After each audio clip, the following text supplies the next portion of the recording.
እንዴት አረፈዳችሁ ውድ ተመልካቾቼ እንዲብሲ ጤና ጀምሯል ዶክተር አበባ ነኝ ወስደው ስፔሻሊስት አቂም እንግዲህ እንደተለመደው ዛሬም አዲስ ሐሳብ ከአዲስ እንግዳ ጋር ይዤላችሁ መጥቻለሁኝ የዛሬው እንግዳችን ግን አዲስ አይደለም ዶክተር እንኳን ደህና መጣ ተመልካቾች ከዶክተር ብርሃኑ ጋር ነኝ ዛሬ ያለው ታስታውሱታላችሁ ዶክተር ብርሃኑ ከዚህ በፊት ስለ መገጣጠሚያ ህመም አጠቃላይ ነገሮችን ብዙ አውርተን ነበር ለማስተዋወስ ያህል እስኪ ራስን አስተዋውቅልኝና ዶክተር እንደገና እሺ ዶክተር ብርሃኑ ደመላሽ ባላለው የውስጥ ደዌ ስፔሻሊስት እና እንዲሁም የሮማቶሎጂ ኖስ ስፔሻሊስት ነኝ በመሰራው ጥቁር አንበሳ ሆስፒታል ዩኒቨርሲቲ ጥቁር አንበሳ ሆስፒታል ነው በግልም ደግሞ ሩም ሮማቶሎጂ እና የውስጥ ደዌ ስፔሻሊቲ ክሊኒክ አቋቁሜ እዛም እሰራለሁ በድጋሚ እንኳን ደህና መጣህ እንኳን ቆያችሁ ባለፈው በጣም ብዙ አስተያየት ያገኘንበት እና እንደው ተመልካቾች ያመሰገኑን ፕሮግራም ነበር የሰራነው ኮመን ከመሆኑ አንፃር ይሄ መገጣጠሚያ ችግር አይደለም ዶክተር ባለፈው ስትመጣ 3 ነን እንደው በሀገሪቱ ያለነው ሰብ ስፔሻሊስቶች በዚህ ጉዳይ ብለኸኝ ነበር ጨመራችሁ ወይስ አሁንም 3 ናችሁ አይ እየጨመርን ነው አሁን 4 ሆነናል የሚመጡም ይኖርናል ብለን ተስፋ እናደርጋለን በድጋሚ እንኳን ደህና መጣህ ዶክተር እንኳን ቆያችሁ ሮማቶሎጂ ምንድነው የሚለውን እንደው የተወሰነች ነገር አልሰነለፍ ሮማቶሎጂ የመገጣጠሚያ የጡንቻ ችግርና የኢሚኒቲ ጋር መፋለስ ጋር የተገናኙ ችግሮች እንዲሁም መገጣጠሚያ ህመም ንብጠትን መሰረት ያረጋን ነገር የሚያጠና እና ህክምናውንም እሱ መሰረት ያረጋ የትምህርት ዘርፍ ነው ብዙኛ ሀገር የተለመደ የትምህርት ዘርፍ አይደለም ግን በዋናነት የአርትራይተስ የምንለው ይሄ ከኮኔክቲቭ ቲሹ ዲዝ በተለይ ሉፐስ የምንለው ሌሎችም እንደ ሲስተም ስክለሮሲስ የምንላቸው ከአርትራይተስ አይነቶች ሮማቶይድ አርትራይተስ ሪን የምንለው ከጡንቻ ደግሞ ከጡንቻ ችግሮች በተለይ ይሄ ማዮሳይተስ የሚባለው የጡንቻ መስነፍን በተለይ የቅርብ የጡንቻ መስነፍን መሰረት ያረጋው የጉልበት ህመም የዳሌ ህመም ወገብ ህመምን አንገት ህመምን እና ከኢሚኒቲ ጋር ተያይዞ የሚመጡ ችግሮች አንዳንዴ መገጣጠሚያ ብቻ ጡንቻ ብቻ ላይ ያጠቃ ይችላል ሳምባን ብቻ የሚያጠቃበት አጋጣሚ አለ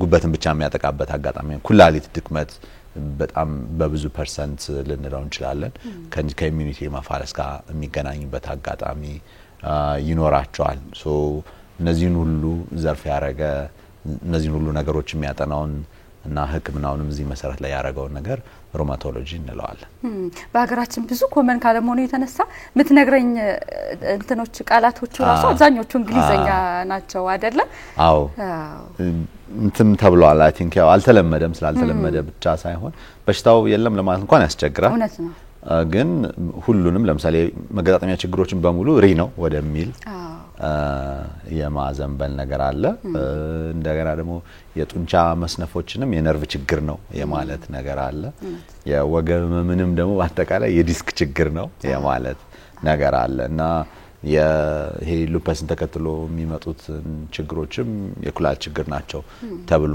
የማየት ነገር አለ ሲሮሳይተስ የምንለው በተለይ ቆዳ መነቃቀል ጸጉር መነቃቀል ቆዳ ላይ ቁስለትና ምን መሰረት አድርገው የሚመጡትንም የቆዳ ችግሮች ብቻ ከውስጥ ጋር ግንኙነት የሌላቸው አድርጎ የማሰብ ነገር በማህበረሰቡ ዘንድ አለ በእርግጥ ሐኪሞች እንኳን ይረዳሉ እንደዚህ አይነት ችግሮች አሉብን ቻሌንጆች አሉት ግን ከድሮ በጣም እኛ ራሱ ከመጣን እንዴ በጣም ለውጣል አዎ ብዙ እንሰራለን ይሄንን አዌርነስ ለግንዛቤ ከመፍጠር አንፃር ብዙ መሰራት ያለበት ይመስለኛል ተመልካቾቼ በተደጋጋሚ ከባለፈው ፕሮግራም በኋላ ሲጠይቁኝ የነበረው በተለይ ስለ ሪህ እንድናወራ ነበር መገጣጠሚያ ሐኪም መጥቶ ሪህ ሳይነሳ እንዴት አይደል አዎ እስኪ ሪህ ምንድነው ከሚለው ሐሳብ እንነሳ በጣም ቆንጆ ሪህ እንግዲህ በዩሪክ አሲድ መገጣጠሚያ ውስጥ በመጠራቀም ከዛም ደግሞ ያሉ ሴሎች እንዲቆጡ አርቆ ብግነት እብጠትን መሰረት ያረጋ የመገጣጠሚያ ችግር ነው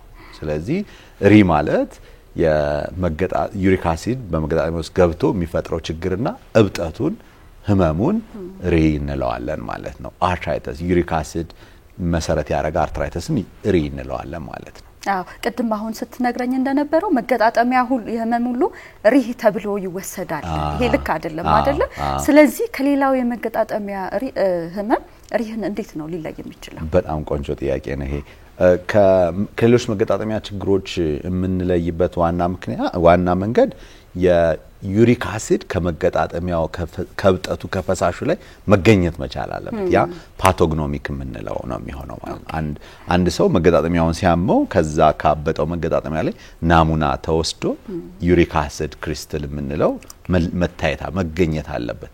ያለበለዚያ ያበጠ መገጣጠሚያ ሁሉ ሪል ሊሆን አይችልም። በእርግጥ አንዳንዴ ናሙና መውሰድ ማንችልበት መገጣጠሚያ ካለ የዛ መገጣጠሚያ ላይ ዩሪክ አሲድ የሚታይባቸው ሌሎች መሳሪያዎች አሉ። ለምሳሌ አልትራሳውንድ አለ። እኛ ሀገር የሌሉት ሌሎች አንዳንድ ማሽኖች አሉ። በእርግጥ እኛ ሀገር አሁን አልትራሳውንድ ስላለ አልትራሳውንድ ማየት ይችላል። የዩሪክ አሲድ ቅንጣቶቹ የገገሩትን ባህሪያት አሏቸው። እሱን ሲያሳይ ነው ሪ የምንለው እንጂ ኢንፌክሽን ከኢንፌክሽን ጋር የሚመሳሰል ነገር አለው። ከሮማቶይድ አርትራይቲስ ጋር የሚመሳሰል ነገር አለው። ሪአክቲቭ አርትራይቲስ የምንላቸው ስፖንዲሎ አርትራይቲስ የምንላቸው በሙሉ የአርትራይቲስ አይነቶች ናቸው። ይሄ ኮኔክቲቭ ቲሹ ዲዚዝ የምንለው እነ ሉፐስ ምናምንም እንደ መገጣጠሚያ ስለሚያጠቁ እነሱ ሁሉ የሪጋ የመመሳሰል ነገር አላቸው። ሶ ዩሪክ አሲድ ከዛ ውስጥ ወጣ ስትታይ ነው ሪ ማለት የሚቻለው እንጂ በደም ውስጥ የጨመረን ዩሪክ አሲድ አይቶ መገጣጠሚያ አብጠትን ሁለቱን ደምሮ ሪ በጣም አይቻል። አዎ አይደለም። እንግዲህ አሁን እንዳልነው ግሮስሊ ነው መገጣጠሚያ ሁሉ ሪ ተብሎ ይወሰዳል። ይሄ ትክክል አይደለም። ግን እንደው በቁጥር የተቀመጠ ምን ያህል ኮመን ነው ፕሪቫለንሱ የሪ ህመም? እንግዲህ ከንትን ከማህበረሰብና ከሳምፕል የምትወስጁም እድሜ ግሩፕም ይወስነዋል። በማህበረሰብ ስርጭቱን ብናየው ወደ 6% አካባቢ ነው። ከ1 እስከ 6% ነው የሚያስቀምጡት። ወፈር ያሉ ሰዎችና ኩላሊት ችግር ያለባቸውን ብታይ እስከ 15-16% ሊደርስ ይችላል። ለምሳሌ ከእድሜያቸው ከፍ ያሉትን ከአዳልት የሆኑት ከ20 ዓመት ጀምሮ እስከ 55 ያሉትን እድሜ ብትወስጅ ራሱ አሁን ወደ 8-10% አካባቢ ይደርሳል። ህፃናቱ ላይ ግን አታዩም። ስለዚህ በእድሜ ግሩፕ ወፈር ያሉትን ስኳር ያላቸውን ኩላሊት ድክመት ያላቸውን በወሰድሽ ቁጥር ደግሞ እነዚህ በጣም የተጠቁ ይሆናሉ። እንደው እድሜያቸው ከ65 በላይ ያሉትን ሰዎች ላይ ብታይ ደግሞ እነሱም ላይ ወደ 10% አካባቢ ይደርሳል። ሶ እንደ እድሜ ግሩፕ በጣም የሚለያይበት አጋጣሚ ይኖራል። እንደ አቨሬጅ ግን ወደ 6% አካባቢ ከ1 እስከ 6% አካባቢ ብለን እንወስደው እንችላለን። ብዙ ነው አይደል? 6% ራሱ 100 ሰው እዚህ ጋር ቢኖር ከ106ቱ እንደዚህ አይነት ችግር አለበት ማለት ነው። በጣም ብዙ ነው። ፒክቸሩ እንዲኖረን እስኪ ምንድነው እንዴት ነው የሚፈጠረው የሚለውን ተወሰነው እናንሳ። የሚፈጠር ፓቶጀነስ የምንለው ወይም ደግሞ መነሻ ምክንያቱ የመጀመሪያው ደረጃ በሰውነታችን ውስጥ ያለው ዩሪክ አሲድ መጨመር ነው። ሶ ዩሪክ አሲድ ወደ 5.8 አካባቢ ነው የፒኤች ቫልዩ። ሶ ወደ 6.8 በደማችን ሚሊግራም ፐር ዴሲሊትር ዩሪክ አሲድ ሲደርስ ከደም ውስጥ እየወጣ ወደ መገጣጠሚያችን ላይ ጡንቻዎቻችን ላይ ዲፖዚት የማድረግ ነገር ይኖረዋል ማለት ነው። ሶ ዲፖዚት የሚያደርግበት አጋጣሚ ይኖራል። ያ መጠራቀሙ የመጀመሪያው አሲምፕቶማቲክ ሃይፐርሪሴሚያ ነው የምንለው። ምልክት ሳያሳይ የዩሪክ አሲድ መጨመር እሱ ከደማችን አልፎ መገጣጠሚያችን ውስጥ ይገባል ማለት ነው። ከዛ ሁለተኛው ስቴፕ ምንድነው? እዛ ያለ በጣም በፍጥነት መጨመር ወይም ደግሞ መቀነስ እዛ ያሉ ሴሎች ማክሮፌጅ የምንላቸው ኒውትሮፊል የምንላቸው ሴሎች እንዲቆጡ ያደርጋቸዋል። ያ ሪ የምንለውን ነገር ያመጣዋል ማለት ነው። የማበጡን ሙቀቱን እንደዛ ያመጣዋል ማለት ነው። ሶ ኤኒቲንግ ማናቸውም ነገሮች የዩሪክ አሲድን የሚጨምሩ ወይም ደግሞ መውጣቱን የሚቀንሱ ነገሮች ካሉ ለሪ ተጋላጭ ያረጉናል። እሱ ብቻ በቂ አይሆንም። እዛ ተጠራቅሞ እዛ ያሉ ሴሎች እንዲቆጡ ሲያረጋቸው ሪ ይነሳል ማለት ነው። እትጋ ያው የተወሰነ ጠቅሰህልናል። በደንብ እንድትብራራ ሪህ ያለባቸው ሰዎች ሁሌም ህመም አይሰማቸውም አይደለም? አንዳንዴ ይጠፋል፣ አንዳንዴ ይመጣል። ይሄ ህመም ይሄ የሚመጣው ተመልሶ የሚመጣው በምክንያት ነው። የሚጠፋው ህመሙ በምን ምክንያት? በጣም ቆንጆ።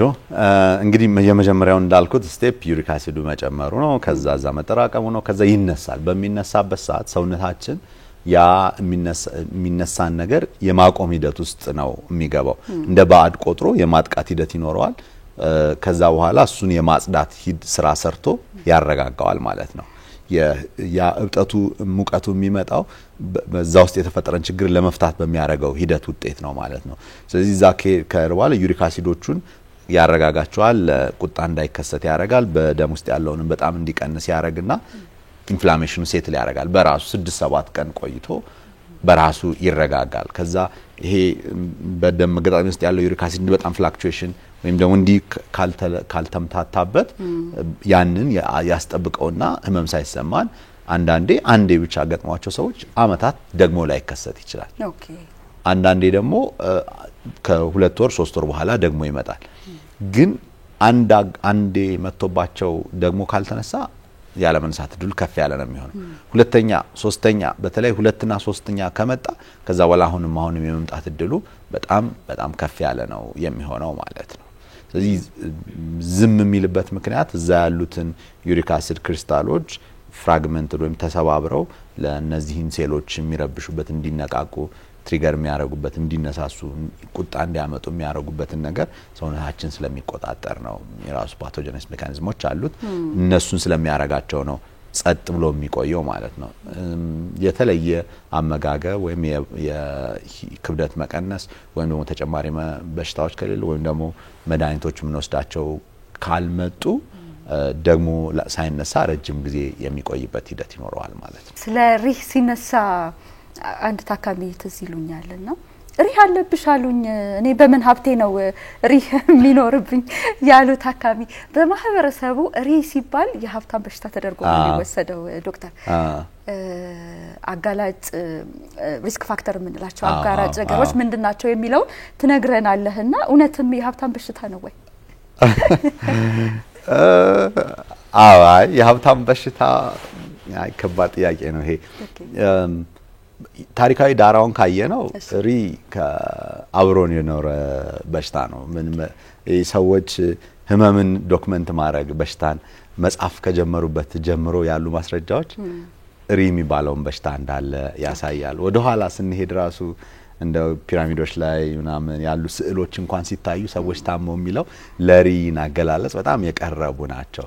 እና እነዛ ደግሞ ነገስታት ሀብታሞች በተለይ ደግሞ ኢንዱስትሪያል ሪቮሉሽን በኋላ ሰዎች ቁጭ የሚሉ መጠጡ ምናምን ሰው ፕሪዘርቭ ምግብ ማድረግ ሲጀምር ጨውን በጣም የመጠቀም ነገሩ ሲጨምር ከዛ ግፊት፣ ስኳር፣ ሪ ምናምን አብረው ነው የመጡት። ሶ ይሄ ዘመናዊ የህይወት ዘይቤና አፍሌትድ ይሄ ጥሩ ኑሮ የሚኖሩ ሰዎች ናቸው ይጠቁ የነበረው። ይሄ ለፍቶ አዳሪው የጥንክር ያለ ፍርጥም ያለ ሁሌ በጉልበቱ አዳሪ ስለሚሆን ሪ የመያዝ ድሉ በጣም ዝቅ ያለ ነበር ማለት ነው።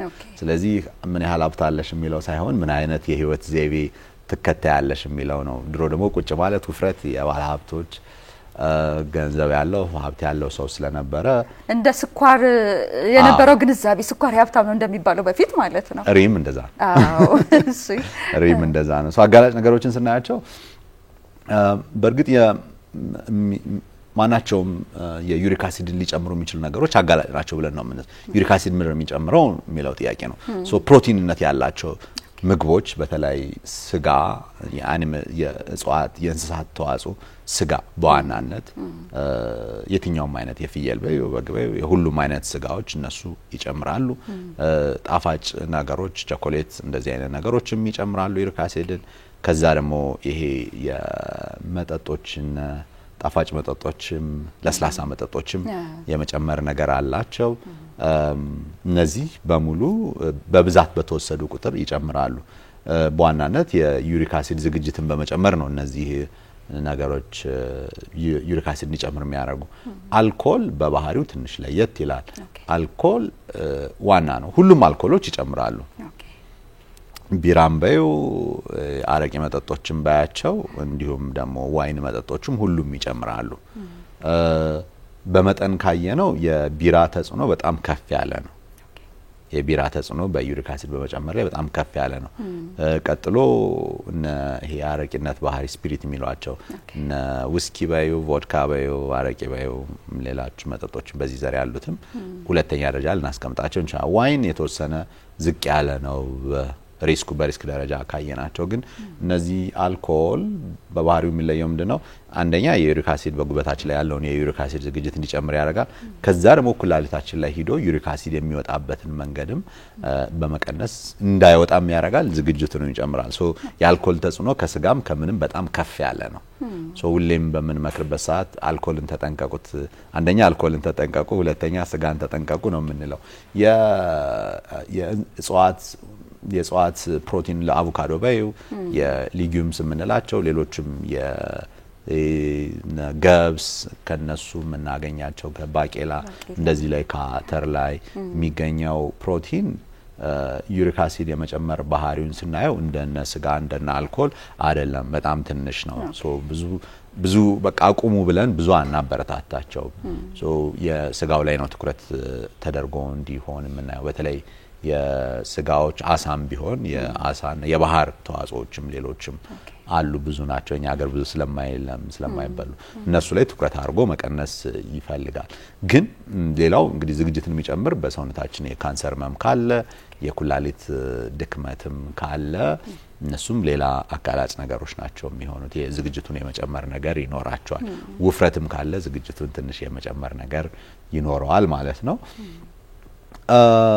ግን እነዚህ ዝግጅት መጨመር ምንላቸው ስንት ፐርሰንቱን ይዛሉ ስንል 10% አካባቢ ነው ኦኬ 90% የዩሪክ አሲድ ከሰውነታችን የመውጣት ነገሩ ብሎክ የመደረጉ ነገር ነው ማለት ሶ ኩላሊታችን ዩሪክ አሲድን ማኔጅ የሚያደርግበት መንገድ ነው ተጋላጭ የሚያደርገን ሶ አንድ ሰው ሪስ ይዘው በዋናነት ትልቁን ሚና የሚጫወተው ተፈጥሮ ነው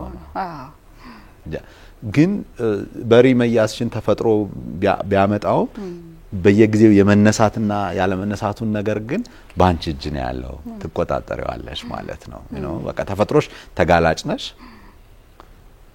ግን አንቺ ያ ቶሎ እንዳይመጣ የምግብ ቁጥጥርሽ የጤናማ የህይወት ዘይቤ መከተልሽ ምናምን በጣም ተደጋግሞ አታክ እንዳያረግሽ ይከላከልልሻል ማለት ነው ሶ 90% ዩሪክ አሲድ ሃንድል የሚደረግበት መንገድ ነው 2/3 የዩሪክ አሲድ በሽንት ነው የሚወጣው 1/3 በአንጀት ነው የሚወጣው ትልቁን የአንጀቱ ብዙ አፌክትድ አይሆንም በጣም አፌክትድ የሚሆነው ብዙ ጊዜ የኩላሊት ሂደቱ ነው ሶ አጋላጭ የሚያረጋው ያ ሂደት ነው ማለት ነው ሶ ሁሌ ሰዎች ከመመጣብኝ የሚለውን ጥያቄ የሚመለሰው ቀላሉ መንገድ ተፈጥሯችሁ ተጋላጭ ስለሆናችሁ ነው የሚለው ጥሩ ቋንቋ ነው የሚመስለኝ ከዛ ደግሞ ለምን ተነሳብኝ የሚለው ላይ ነው የምግብ ላይፍ ስታይል ምግቡ ምኑ የሚለው ነገር በጣም ጥንቃቄ የሚፈልገው እሱ ላይ ነው በዘር በጣም ነው የሚሄደው ማለት ያው ተፈጥሯችን በጣም ቤተሰብ አባትየው ካለ ከዛ ልጅየው ወንድ ልጆችን እየመረጠ ሴቶቹ ብዙ አይጠቁም ከዛ የራባ ከቆመ በኋላ ሴቶች አሁን የዩሪክ አሲድ ፕሮዳክሽንን ብናየው ዝግጅቱን ብናየው የህፃናት ላይ ኦልሞስት ወንድም ሴትም ተመሳሳይ ነው ግን ወደ ይሄ መጎርመስነት ደረጃ ሲደርስ ግን ሴቶች የኤስትሮጅን ሆርሞናቸው እየጨመረ የሚሄድበት አጋጣሚ አለ ወንዶች ደግሞ ቴስቶስትሮን መጠንና የጡንቻ መጠናቸው እየጨመረ አለ ሶ የስጋ መጠናቸው ስለሚጨምር የወንዶቹ ዩሪክ አሲድ እየጨመረ ይሄዳል የሴቶቹ ዩሪክ አሲድ ደግሞ በዋናነት በኤስትሮጅን ሆርሞን ምክንያት እየቀነሰ ይሄዳል ሶ አንድ የራባ የምታይ ሴት ቤተሰቦቿ ቢኖርባቸው እሷ ኦልሞስት ኢሚዩን ናት ምንም አያሳስባትም ለዛም ብዙ ጊዜ የራባ የምታይሰ ሪ ካላችሁ 2-3 የማሰብ አለባችሁ ሪ ሳይሆን ዲያግኖሲሱ ሪ ለመጣባት የሚለው ነው በሽታዋ ገባሽ ሪው አይደለም በሽታዋ ወይ ኩላሊት ድክመት አለ ወይ ደግሞ የተደበቀ የካንሰር አይነት ባህሪ እንዳይኖር ማየት ይሄ ኦቨር ፕሮዳክሽንን ሊያመጡ የሚችሉ በጣም በከፍተኛ ሁኔታ ዝግጅት ያመጣ ነገር እንዳይኖር ማየት ይፈልጋል ማለት ነው ወንዶቹ ጋር ግን በቃ ጉርምስና ወይደ ቁጥር ነው የጨመረ ቁጥር እየጨመረ ተጋላጭነቱ እንደውም የሀብታም በሽታ ከመንለው የወንዶች በሽታ ወደ 4-6 እጥፍ ወንዶች ተጠቂ ናቸው ከሴቶች ይልቅ ማለት ነው በጣም አሪፍ እቺ አሁን አጋላጭ ነገሮችን አሁን ሲዘረዝርልኝ በጣም ታዋቂዋ ስጋ ናት እኔ ብዙ ጊዜ ማንቀው ማለት ከፔሸንቶች ምትለው አልኮሏ ብዙ አትነሳም ዶክተር አሁን እንደምትነግረኝ እንደው አልኮሉ ነው የሚብሰው አይደለም ምንም ጥያቄ የለውም በደረጃ አሁን ብናያቸው የአልኮል ተጽዕኖ በጣም ከፍ ያለ ነው ከስጋ ተጽዕኖ የበለጠ እሱ እንትን ነው ግን ሽሮ የሰዎች ተሞክሮ በጣም ስለሚለያይ አሁን ሰዎች ተሞክሮ በጣም ይለያያል ይገርምሻል ዶክተር እኔኮ ስጋ ነው በሽታዬ እንጂ አልኮል ምናምን ችግር የለብኝም ይልሻል አንዱ ደግሞ እኔኮ ቢራ ነው እንጂ ውስኪ ምንም ችግር የለብኝም ይልሻል ሌላው ደግሞ እኔማ ስጋ ይስማማኛል እኔ ጾም የገባ ቀን ነው በቃ በሽታ የሚነሳው ሽሮ የበላው ቀን ነው የሚነሳብኝ አንዳንዱ እንደውም በቃ የሆነ ቤት ሽሮ በልቼ ነው የተነሳብኝ ይልሻል የሰዎች አንዳንዴ አንቺ የምታወሪው ሳይንስ ከነሱ ጋር በጣም አልሄድላቸው የሚልበት አጋጣሚ አለ ቅድም እንዳልኩት በተለይ የሚነሳው በደማችን ያለው ዩሪክ አሲድ ሲጨምር እና በደማችን ያለው ዩሪክ አሲድ ሲቀንስ ነው ለዛም ነው አንዳንዴ ፍስክ በሚሆንበት ሰዓት ላይ ዩሪክ አሲድ ይነሳል ጾም በሚሆንበትም ሰዓት ላይ ዩሪክ አሲድ ያለባቸው ሰዎች ሪው ይነሳል የዩሪክ አሲድ መጨመርና መቀነስ ፍላክቹዌሽኑ ዋና ነገር ነው ለዛ ያለው የመሸርሸር ወይም ደግሞ ከፍ ያለ ዲፖዚሽኑ የመሄዱ ሂደቱ ነው እዛ ያሉ ሴሎችን እንዳይረጋጉና ያ ኢንፍላሜሽን ቁጣ ምንለው ነገር እንዲመጣም የሚያረጋው ለዛም ነው ህክምናም አንዳንዴ የዩሪክ አሲድ ማውረጃ መድኃኒቶችም እንዲነሳ የሚያረጉበት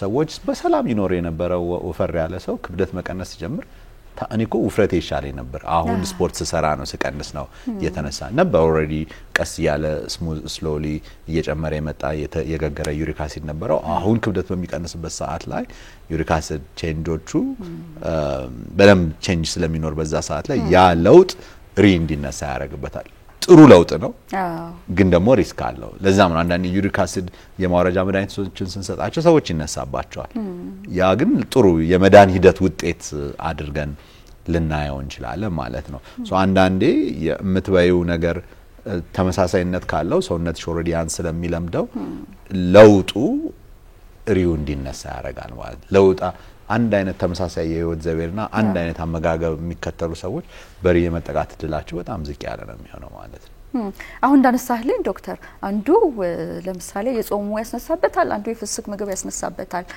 አሁን የተለያየ ይኖራል አይደል ስለዚህ በዛ ቫሪዬሽን መሰረት በዛ ለውጥ መሰረት የሚያስነሳብህን ነገር ተወው ብለን እንምከራቸው ነው ኢንዲቪጁዋላይዝ አድርገን ወይስ እንዳጠቃላይ ነው የምንከለክላቸው አይ ቲንክ ይሄ ምንድነው መሰለሽ ዘመናዊ ህክምና አላማው ምንድነው ማለት አሁን እኛ እንዴት ነው ዘመናዊ ህክምና አላማው ፊሎሶፊው ምንድነው የሚለው ነገር ማየት ይፈልጋል ተዋት ሰው ሳይሆን እኛ ህክምናን ወደ ዘመናዊ ህክምና አሁንም እየሄደበት ያለው ዳይሬክሽን ሁለት መርሆች ነው የሰውየውን ችግሩን መፍታትና የሚፈልገውን ነገር እንዲያደርግ እድል መስጠት ነው ኦኬ ለዛም ነው ገባሽ የሚፈልገውን ነገር ሁሌ ይሄ የዲክቴት ማድረግ በጣም ተቀባይነት የሌለው ነገር ነው የዘመናዊ ህክምና ባህሪም አይደለም ሰዎች ለምሳሌ መልኬ ቄርሊ ካሉሽ እኮ ያን ኤክስቴንት የምትሄጅበት ሰዎች ራሳቸውን የሚገልጹበት መንገድ ማምጣት ይፈልጋል ሼር ዲሲዥን ነው ሁሌ መሆን ያለበት ይሄ ነው አሁን ያወራናቸውን ሳይንሳዊ ነገሮችን ነግራቸዋለን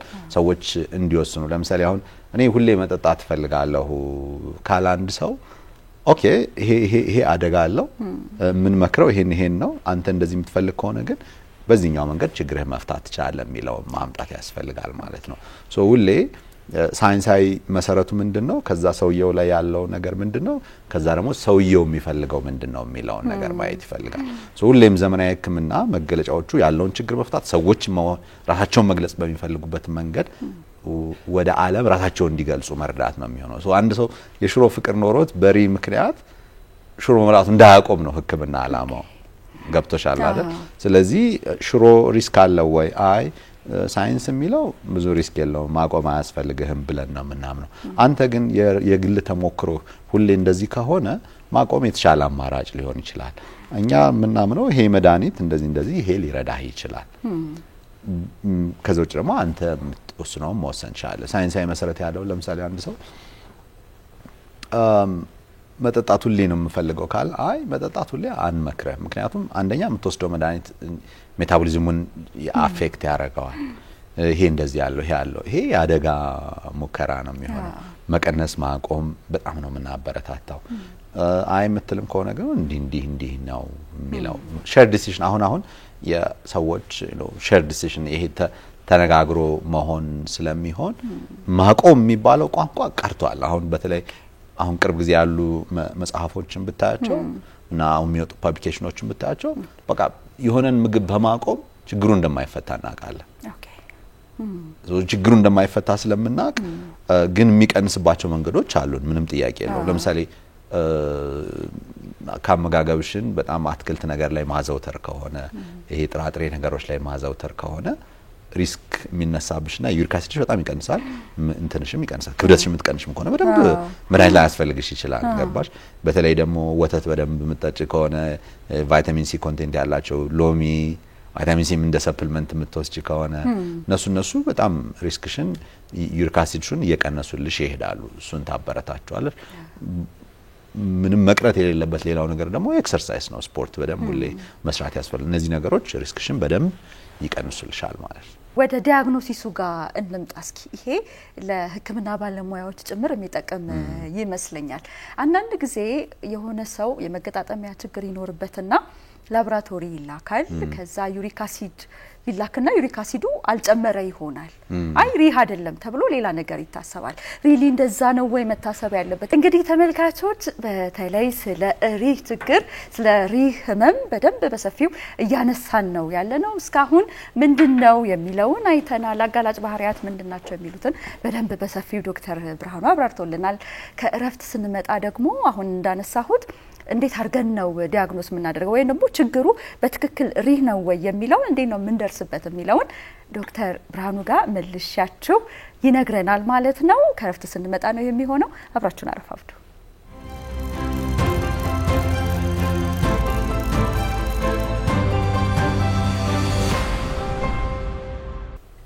ካፍታ ቆይታ በኋላ ተመልሰን መተናል። ውድ ተመልካቾቼ ስለ ሪህ ህመም ጉዳይ በሰፊው ያነሳን ያለ ነው ከዶክተር ብርሃኑ ጋራ ጥሩ ቆይታ እያደረግን ነው ተመልካቾች።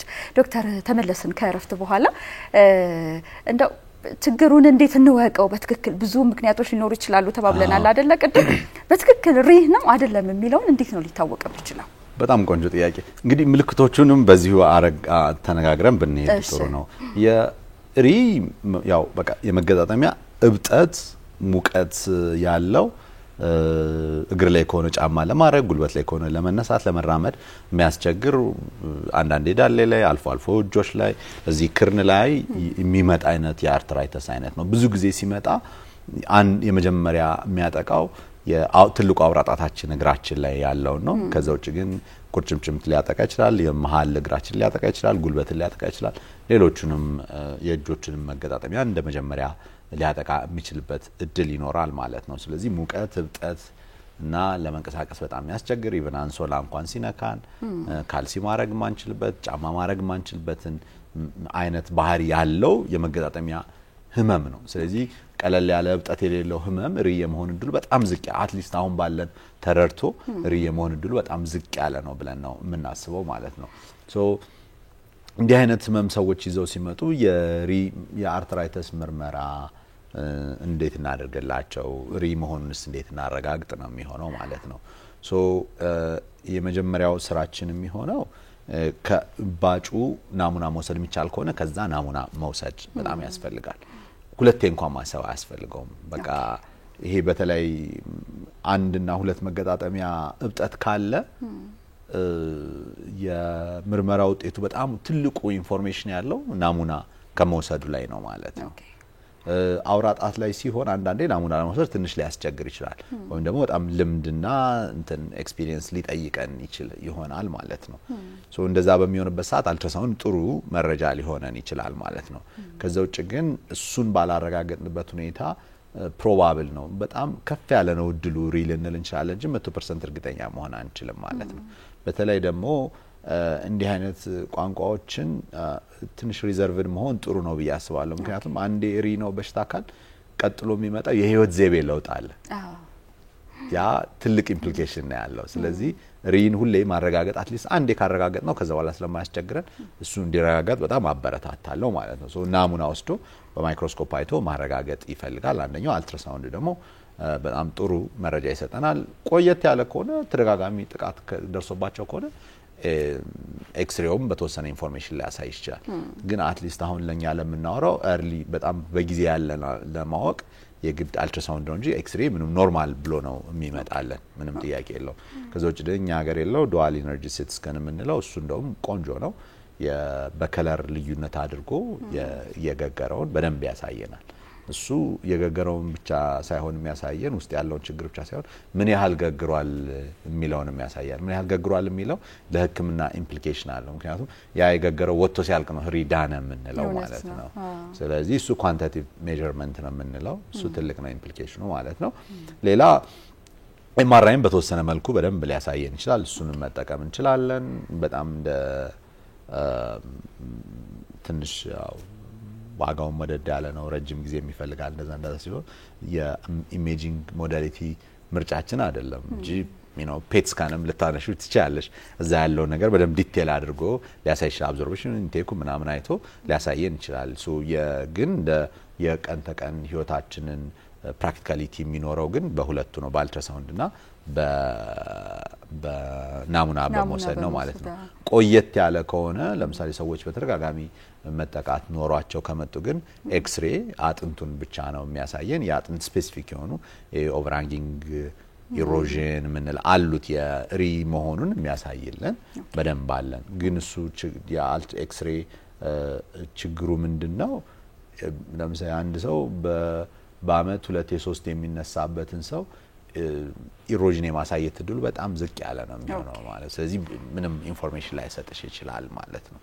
በሱ መልኩ ነው ቀላሉና በጣም በቀላሉ ልንሰራው የምንችለው የሚመስለኝ ናሙና ወስዶ በማይክሮስኮፕ ማየቱ እሱ በጣም ጥሩ ነው የሚመስለኝ። እሱን እንደ ዲያግኖስቲክ ፓቶግኖሚክ እና ከዛ ውጭ ግን ምልክቶቹ ሰው ወፍራም ነው ወይ፣ የሚወስዳቸው መድኃኒት ምንድነው፣ ይሄ ነገሩ ምልክቱ ምንድነው እና ደም ላይ ማየት ይፈልጋል። በተለይ ዲያግኖስ የማድረግ ሂደቱ ሪ መሆኑን ብቻ ማወቅ ሳይሆን ሪ ትርጉሙ ምንድነው የሚለው ማወቅ ይፈልጋል። ሪ ነዋል አረጋገጥን። ሪ ሰዎችን ሪ እንደማይገላቸው ዋስትና እንሰጣቸዋለን። ሪ አይገላቸው። ሪ ያላቸው ሰዎች ሁሌ ሪ አሁን ትርጉሙም ተቀይሯል። ሜታቦሊክ ሲንድሮም ነው የምንለው። ስለዚህ አንድ ሰው ሪ ካለው የሚያሳስበኝ ኩላሊቱ እንዴት ነው፣ ጉበቱ እንዴት ነው፣ የጉበት ስብ መጠራቀም አለ ወይ፣ ግፊቱስ እንዴት ነው፣ ስኳርስ አለ ወይ፣ ውፍረቱስ እንዴት ነው፣ ለስትሮክ ተጋላጭነቱ እንዴት ነው፣ የልብ በሽታ ተጋላጭነቱ እንዴት ነው፣ ኮሌስትሮል መጠኑስ እንዴት ነው፣ ጤናማ የህይወት ዘይቤን ይከተላል ወይ፣ አመጋገቡስ እንዴት ነው፣ በቤተሰብስ ተጋላጭነት አለ ወይ የሚሉትን ነገሮች ማየት ያስፈልጋል። ሁሌም በቃ ሪ የምትለው መስኮት ከተከፈተች በኋላ እነዚህ በሙሉ መታየት አለባቸው ማለት ነው። ዩሪክ አሲዱን ብቻ ሳይሆን የምናክመው ይሄን ሰውዬ ወይም እችን ሴትዮ ከችግሯ ማፋታት ከፈለግና የምትሄድበትን መንገድ መቀየር ከፈለግ ሪውን ብቻ ሳይሆን በደንብ በቃ እነዚህን በሙሉ ማየት ይፈልጋል ማለት ነው። አመጋገባቸው የጤናማ የህይወት ዘይቤ ይከተላሉ ወይ፣ ስኳራቸው እንዴት ነው፣ ግፊታቸው እንዴት ነው፣ የስብ መጠራቀም አላቸው ወይ፣ የኩላሊት ጠጠር አላቸው ወይ፣ እንደዛም ሪስክ ስለሚኖረው ሁሌ ሜታቦሊክ ሲንድሮም የሚለውን ነገር ማየት ይፈልገናል ማለት ነው። እነዚህ በጣም ኢምፖርታንት ነገር ነው። ከላይፍ ስታይል ጋር ከአኗኗር ዘይቤ ችግር ጋር የሚመጡ በሽታዎች ጋር ብዙ ጊዜ ሪህ አይነሳም። ስኳር፣ ግፊት፣ ኮሌስትሮል፣ ውፍረት ምናምን እንጂ ሪህ ብዙ ጊዜ ሲነሳ አይታይምና አሁን እዛ ውስጥ መካተት አለበት። ሪህ ከተገኘ ደግሞ እነዚህ ነገሮች ሁሉ ይኖራሉ ተብሎ መታየት አለበት። በጣም አሪፍ። ናሙና መውሰድ የተሻለ ዲያግኖስቲክ ነው በእኛ ሴታፕ ብለኛል። ሁሉም ሆስፒታል ይገኛል ይሄ ናሙና ወስዶ መስራት ዶክተር? አዎ ይገኛል። ኦርቶፔድ የአጥንት ሐኪሞችና አሁን የኛ ቁጥር ትንሽ ዝቅ ያለ ስለሆነ የአጥንት ሐኪሞች ናሙናውን መውሰድ ይችላሉ እንደ ኤክስፐርት ከፈለጉ። ከዛ ውጭ ግን አሁን ባለው ትሬኒንግ ሌቭል እናንተም የውስጥ ደዌ ስፔሻሊስትም መውሰድ ይችላል። ብዙ አስቸጋሪ አይደለም። ከዛ ውጭ ደግሞ የአልትራሳውንድ ባለሙያ ካለበት ቦታ ላይ በአልትራሳውንድ እያዩ ናሙና መውሰድ ይቻላል። ከዛም በኋላ ሲምፕል ማይክሮስኮፒ ነው የሚሆነው። እሱን ማየት ይቻላል። ሁሉም ያለምድ ተሞክሮ መምጣት አለበት ብዬ ነው ማስበው። ዴፊኒቲቭ ዲያግኖስ እሱ ካልሆነ ደግሞ እሱን ኤክስፐርት ሌቭሉ ካልደረስን ቆንጆ መርሁን አትሊስት እንደው ስንወጣ እዚህ መርሁን ብንናገረው ጥሩ ነው ብዬ አስባለሁ። እሱ እንኳን ቻሌንጅ ካረገን አልትራሳውንዱ የሚያያቸው ይሄ ደብል ኮንቱር ሳይን የምንለዋል ሌሎችም ሳይኖች አሉ እንደው ቀላሉ እሱ ስለሚሆን ነው የገገረውን ዩሪክ አሲድ አልትራሳውንድ እሷ ላይ ትኩረት አድርጎ ስንጽፍ ሪ ሊሆን ይችላል የሚል ስጋት አለን የሚለውን ከጻፉለት እሷን የዩሪክ አሲድ መገገሯን ትኩረት አድርጎ አልትራሳውንዱ በጣም ኢንፎርማቲቭ ነው የሚሆነው ከዛ ውጪ በውስጥ ያሉት የሴል ካውንት ቁጥሩም አንዳንዴ ኢንፌክሽን በጣም ኢንፌክሽንም ማለት በቃ በጣም ያምታታል ከሪጋ ኢንፌክሽንም ስለሚያምታታ ውስጥ ያሉ ሴል ካውንቱ እንዴት ነው የሚለውንም ማየት ይፈልጋል ማለት ነው ከዛ ውጪ ናሙናውን ወስዶ በፓቶሎጂስት በእርግጠኝነት ፓቶሎጂዎቹ መለየት ይችላሉ በፓቶሎጂስት ቢታይ መለየት ይችላሉ አይቸገሩ ናሙና ወስዶ በፓቶሎጂስት ማሳየት ያንን መምጣት ይችላል ልታበረታቱን ይገባል ዶክተር ምክንያቱም አሁን ብዙ ጊዜ አይሰራም አይደል ናሙና ወስዶ ዩሪክ አሲድ ከዛ እንዳልከው አልትራሳውንድ እንደቆየ ከሆነ ኤክስሬይ ምናምን እንጂ ብዙ ጊዜ ናሙናውን ወስዶ ዲያግኖስ ሲደረግ አይታይም አይደል ክፍለ ሀገር አካባቢ ምናልባት አዲስ አበባ መምጣት አለበት ያው ስታንዳርድ ኦፍ ኬሩ መምጣት አለበት ያለበለዛ እኔ የሚያሳስበኝ አሁን ያለው አታክና ባይታከም እኮ ሰውየው ቤቱ ቢሆን እኮ ሴትል ያረጋል በራሱ ወይ ደግሞ እኔ ኮሬስ ተነሳብኝ አችን መድፍ ያለችኝ እሷን ወጋለው ሰላም ነው ዶክተር አያሳስበኝም ሐኪም ቤት ራሱ የሚያስፈልገው ላይ መስለው ይችላል ግን ምንድነው የህይወት ዘይቤ ለውጥ ስለሚኖረው ያ አንድ ሰው ህይወት ዘመኑ ሊከተለው የሚገባውን የህይወት ዘይቤ ስታይል ምናምን ይቀይራል ያ ቀላል አይደለም ኢምፕሊኬሽኑ ሰው ማህበራዊ ህይወቱን በተወሰነ መልኩ ይቀይራል ብዙ ነው ኢምፕሊኬሽኑ ገባሽ ሲምፕል ስለማይሆን ሁሌ እኔ ኢንካሬጅ ማረጋው ዴፊኒቲቭ ዳያግኖሲስ ማምጣት አለበት በቃ መታወቅ አለበት የትኛው አርሻይተስ ነው እሱ ዴፊኒቲቭ የሆነው ዳያግኖሲስ መምጣት አለበት ስታንዳርድ ኦፍ ኬር የምንለው መምጣት አለበት ብዬ ነው ማስበው እችን እንደ ጋዜጠኛ ሳይሆን እንደ ኢንተርኔት ተሰማው አመሰግናለሁ ዶክተር ወደ ህክምናው ጋር እንምጣ እስኪ በጣም ቆንጆ እንግዲህ አንዴ ሪ መሆኑን ካረጋገጥን በኋላና ተጓዳኝ ያሉ ችግሮች ምንድናቸው የሚለውን ካየን በኋላ እንደ ተጓዳኝ ችግሮች ሂደት የመድኃኒት ማስተካከል የሚያስፈልገን ከሆነ ለምሳሌ የግፊት መድኃኒቶቹ ኤችሲቲ የምንለው ይሄ የሚያሸናው መድኃኒት ከሆነ ምንም ጥያቄ የለውም አውቶማቲካሊ መቀየር አለበት ሁለት የማሰብ ያስፈልገው መቀየር አለበት እንደው ለግፊቱ ለመቆጣጠር በብዙ መድኃኒት ተሞክሮ ያስቸገረ ካልሆነ በስተቀር እንዲቀየር በጣም እንገፋፋለን ከተቸገረ ግን ያው ቅድሚያ የሚሰጠው ግፊቱን መቆጣጠር ነው የሪውን ጉዳይ በመድኃኒትኛ መቆጣጠር ስለምንችል ግፊቱን መቆጣጠር ቅድሚያ የሚሰጠው ጉዳይ ይሆናል በተወሰነ መልኩ እንግዲህ ከሎሳርታን ውጭ ያሉት ሌሎች መድኃኒቶች የተወሰነ ሪሌት ተጽዕኖ ሊኖራቸው ስለምንችል ስንመርጥም ብዙ ጊዜ አሚሎዲፒን ኒፊዲፒን ምንላቸውን ለግፊት ብንጠቀም እናበረታታና ሎሳርታን ከኤሲ ኢንሂቢተሮች እሱ እንጠቀማለን እንደ መጀመሪያ ምርጫችን እድሉ ከተሰጠን ያለበለዚያ ግን ቤታ ብሎከርም ሌሎች ኤሲ ኢንሂቢተርና አርብስ ምንላቸው የግፊት አይነት መድኃኒቶችን መጠቀም ይቻላል በማውጣት ደረጃ በጣም መንገፋፋው የቲያዛይድ ዳይሬቲክስ የሚሉትን ነው ሌሎችም በተወሰነ መልኩ ተጽዕኖ እንዳላቸው ብናቅም ያን ያህል ግን ከመድኃኒት ቁጥጥር የሚወጡበት እድል ዝቅ ያለ ስለሆነ ብዙ አንከለክላቸውም ማለት ነው ስለዚህ ግፊት ያለባቸው ታካሚዎች ሪሃብሮ ካለ መድኃኒታቸው ማሳየት አለባቸው ምርጫውም የመጀመሪያቸው ከሆነ ግፊትና በዛ ሰዓት የግፊት መድኃኒት የምንጀምር ከሆነ የሚመረጡት መድኃኒቶች ሎሳርታን የምንለው የግፊት መድኃኒት ወይ ደግሞ አሚሎዲፒን ወይ ኒፊዲፒን የተሻለ ይመረጣሉ ከሌሎች ይልቅ ማለት ነው ሌላው የኩላሊት ድክመት ካላቸው እነሱም ላይ የምንጠቀመው የመድኃኒት አይነት በጣም የሚለይበት አጋጣሚ ይኖራል ማለት ነው እነሱን ካወቅን በኋላ የመጀመሪያው ስራችን እንግዲህ አሁን ያለውን እብጠት ብግነቱን መቆጣጠር ነው እሱን ሶስት አማራጮች ናቸው የሚኖሩን እንደ ይሄ ነን ስቴሮይድ ኢንፍላማቶሪ ድራግ የምንላቸዋለን ኮልቺሲን የምንለዋለን ፕሬዲንሶሎል የምንለዋለን ፕሬዲንሶሎል የሚባለውን ብዙ ጊዜ አንመክረው እንደ መጀመሪያ አማራጭ ብዙ አንመክረው በተለይ ግን ብዙ የሚጠቀሙት እሱን ነው ዶክተር አዎ አይደል በራሳቸው የሚወስዱበት አጋጣሚ ይረዳል ግን ምንድነው እንደዚህ ሚዲያ ላይ ወጥተሽ ስትናገሪው አስቸጋሪ ነገሩ ሰዎች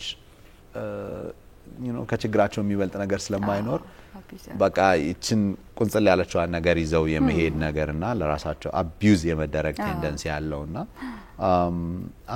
ማለት የሐኪሙ ውሳኔ ነው የሚሆነው ማለት በቃ ከሊስቶች ውስጥ አሉ ሁሉም እንትናቸው ኢፊካሲያቸው እኩል ነው ስለዚህ ችግሮች መፍታት ለምሳሌ ኩላሊት ችግር ካለው ምን እንደምንመርጥ ይታወቃል ጉበት ችግር ካለው ምን እንደምንመርጥና ለምሳሌ ጉበቱ ትንሽ ከፍ ያለ ከሆነና አልኮል የሚጠጣ ሰው ከሆነ ምን አይነት መድኃኒት እንደምንመርጥ ይታወቃል አንዳንድ ነገሮች እሱ እንድትመርጪ ያረጉሻል ግፊት ያለበት ሰው ከሆነ ምንም ጥያቄ የለውም እሱን አሰጩ የምትሰጫቸው መድኃኒቶችም ከእንደዚህ አይነት ነባራዊ ሁኔታዎች ጋር ከግምት ውስጥ ያስገባ ነው የሚሆነው እነዚህ አጭር ጊዜውን ችግር ይፈቱታል ከ5 እስከ 7 ቀን እንዲህ አይነት መድኃኒቶችን ብትወስጂ የተወሰነ ችግሩን አሁን አኪዩትሊ ያለውን ችግር ይፈታልሻል እሱ በቃ የመጀመሪያው ስቴፕሽ ነው አሁን ያለውን እብጠት ታረጋለሽ መርፌ መውጋትን በጣም ነው ዲስከሬጅ የምናረጋው ቦታው ላይ መርፌ መውጋት ራሱ ጆይንት ላይ በጣም ጥሩ ነገር ነው ግን እንደው አንድ መገጣጠሚያ ከሆነ ሁለት መገጣጠሚያ ከሆነ ልትወጊ ትችላለሽ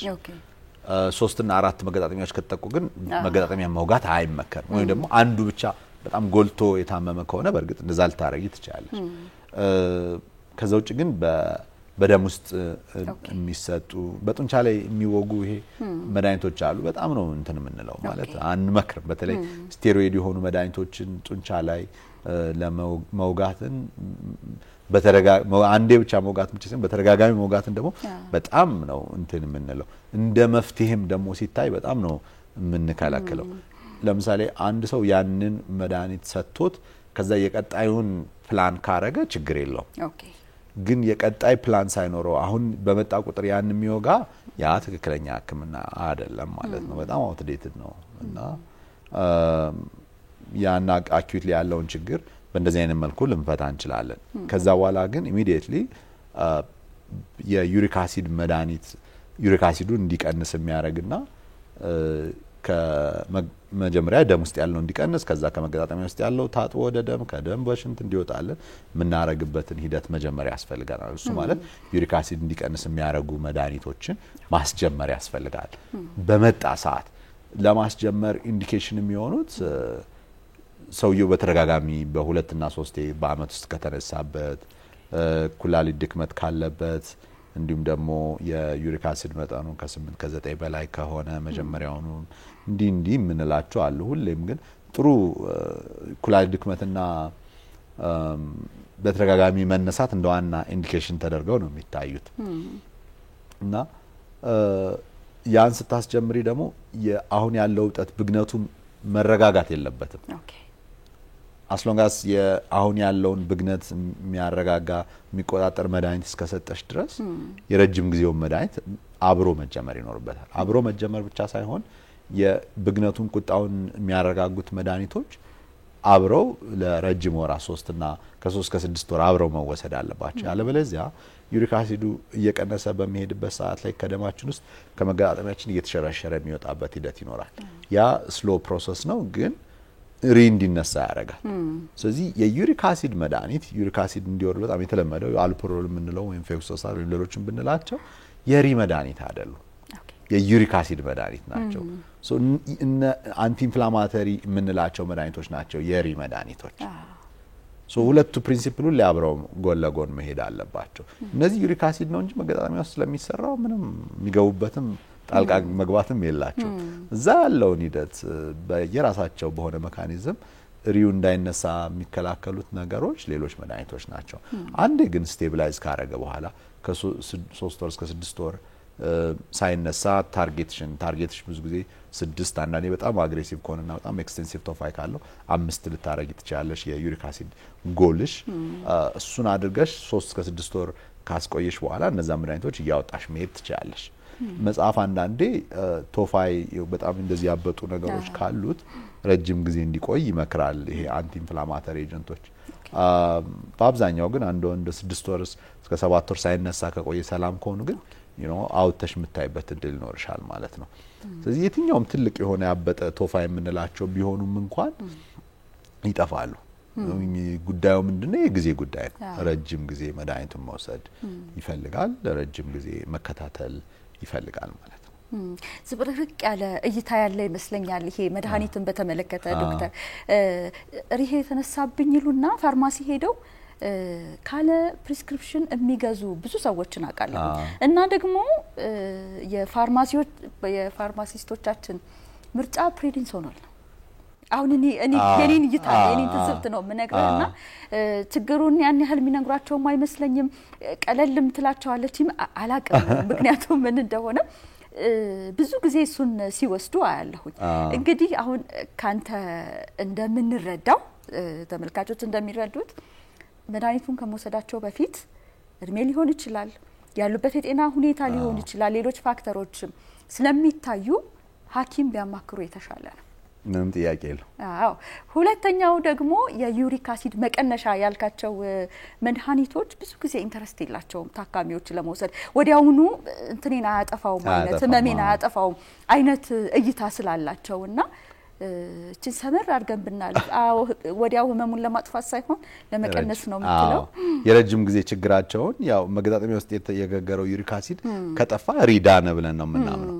ለስንት ጊዜ ለወሰደው ነው ሌላው ጥያቄ በቃ አሁን ባለንበት ዘመን ላይ የገገረውን ዩሪክ አሲድ ከጠፋ ዳነ ነው መድኃኒቱን ማቆም ይቻላል በትንሹ 1 አመት 2 አመት መውሰድ ላይ ያስፈልግ ይችላል አንዳንድ መጻፎች ህይወትን በሙሉ መውሰድ አለ ሁለት ኤክስትሪም አለ አሁን 2017 የአሜሪካን ኮሌጅ ኦፍ ፊዚሺያንስ ያወጣው ጋይድላይን ነበርና እዛ ላይ በጣም የተምታታ ነገር ነበር ምክንያቱም what's the point like አንድ ሰው በቃ በ2 ወር በ3 ወር አንዴ 7 ቀን ለሚያመው ነገር እንዴት እድሜ ልክ መድኃኒት መውሰድ ልንመክር እንችላለን ኦኬ የተወሰነ ያለውን ችግር በቃ ፈተንለት ከዛ እንዲኖር ማድረግ የተሻለ አማራጭ አይደለም ወይ ሚል አይነት ጽሁፎች መረጃም ራሱ እስከ መውጣት የደረሰበት አጋጣሚ አለ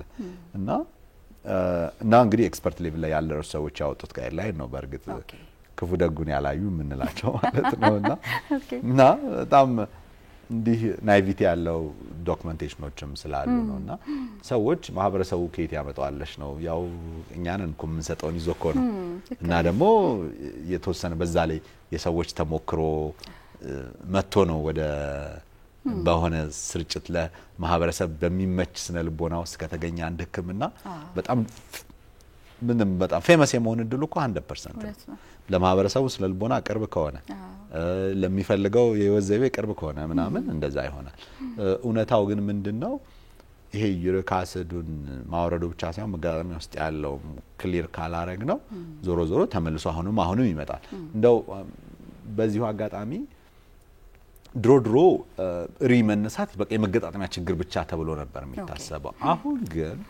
2022 ላይ ይመስለኛል በዩኬ ፐብሊሽ የተደረገ አንድ ጥናት ነበር ትልቅ ሳይዝ ያለው ነውና እዛ ላይ ምንድነው አንድ ሰው ከተጠቃ በኋላ የመጀመሪያዎቹ 30 ቀናት ውስጥ በስትሮክና በሃርት አታክ የመጠቃት እድሉ ከኖርማል ማህበረሰቡ ከሱ ጋር ተመሳሳይ ከሆነ በጣም የበለጠ ያ እስከ 60 ቀን ድረስ ይቀጥላል ከዛ በኋላ ነው ወደ ኖርማል የሚመለሰው ማለት ሶ በሽተኛ መሆን ብቻ ሳይሆን ሪዩ ሲነሳብሽ ለስትሮክና ለኤምአይ ተጋላጭነትሽን የሚጨምርበት አጋጣሚ አለ የዛች የ7 ቀኗ ብቻ ሳይሆን እስከ 30 ቀን ይቆያል እስከ 60 ቀን ይቆያል ማለት ነው ስለዚህ አሁን ድሮ ምንድነው ይሁሉ እንትን ግርግር ለ7 ቀን ህመም ከሚለው ያለፈ ኢምፕሊኬሽን ያለው ማለት ነው የመድኃኒቶቹም ኮሙሌቲቭ ኢፌክት አንድ ሰው በተነሳበት ቁጥር የሚወስዳቸው መድኃኒቶች እና የሚያልፍባቸው ስነልቦና የጫናዎችም አንድም እንደዚህ ጥናት ነበርና ሰዎች በጣም በተረጋጋሚ በሪ የመጠቃት እድላቸው የመወሰን አቅማቸው በጣም እየቀነሰ ይሄዳል ከዛ ደግሞ ሪስክ የሆኑ ስራዎችን የመስራት እድላቸው እየቀነሰና ስነልቦና የጫናም ይኖረዋል አሁን ይሄ አክቹሊ ፕራክቲካሊ ይሄን የሚያክሙ ሰዎች ብትነግራቸው ከፍተኛ ኃላፊነት ላይ ምናምን ያሉ ሰዎች አንዳንዴ ወይ ጉዞ ስትሄድ ወይ ስትሄድ ምን ትፈራለህ ብላችሁ ሬ እንዳይነሳ እና ይሄ ሲምፕል ነገር አይደለም ገብተሻል አንድ ሰው ለምሳሌ ፐብሊክ አድሬስ ማድረግ ያለበት ለምሳሌ አንቺ አሁን ዛሬ ከኔ ጋር ፕሮግራም አለ ቢኖርብሽ ነው እንደዚህ ተቀመጭ ነበር እውነት ነው አሁን ደግሞ የምንኖርበት ህይወት በጣም ታይት እየሆነ በሄደ ቁጥር በእያንዳንዱ ቀን በቃ በጣም ስኬጁልሽን ዝንፍ በማታረጊበት ህይወት ውስጥ ነገ ጠዋት ተነስተሽ ልጆችሽን ትምህርት ቤት ማድረስ ማቺበት ነገር የሚፈጠር ከሆነ እንደ ድሮ ዝም ብሎ የአንድ ቀን የሁለት ቀን የመታመን ጉዳይ ሳይሆን ስነልቦናዊ ጫናም አለው፣ ጤና ኢምፕሊኬሽንም አለው፣ ፋይናንሻል ኢምፕሊኬሽንም አለው። ሰዎች አሁን ብታወዳድሪላቸው ሪያቸውን ከተቆጣጠሩ ሰዎችና ካልተቆጣጠሩ ሰዎች ሪያ የተቆጣጠሩ ሰዎች የተሻለ ደስተኛ የመሆን የተሻለ ጤናማ የመሆን ወደፊት ያላቸውንም ነገር የበለጠ የማሻሻልና ጥሩ ህይወት የመኖር እድላቸው በጣም ከፍ ያለ ነው።